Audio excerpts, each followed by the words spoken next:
Zaman ayeuna mah loba lalaki nu sabenerna ngan saukur mikirkeun sieun kaleungitan. Tapi can pernah mikirkeun sieun lamun kabogohna teu bagja. Tah eta sisi anu leungitna di zaman ayeuna. Matakna loba awewe nu nepi ka umur sabaraha oge can nikah-nikah. Tapi ulah ngarasa leutik hate atau minder. Sabab pernikahan teh lain ajang balap kuda jeung ngeunaan kudu pagancang-gancang. Dan kitu lain mending diseurikeun ayeuna peda can nikah. Tibatan sageus nikah anjeun teu bisa seuri saumur-umur. Tah eta nu dipikiran teh. Tong rusuhan dina milih pasangan hirup.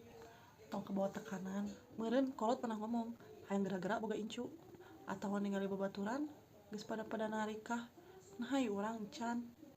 Ulah gengsi atau mikirkeun urang teu payu. Pola pikir nu kitu kudu dirobah. Anjeun teh lain teu laku, tapi anjeun kenungguan jeung can magihan cinta sejati nepi ka ayeuna.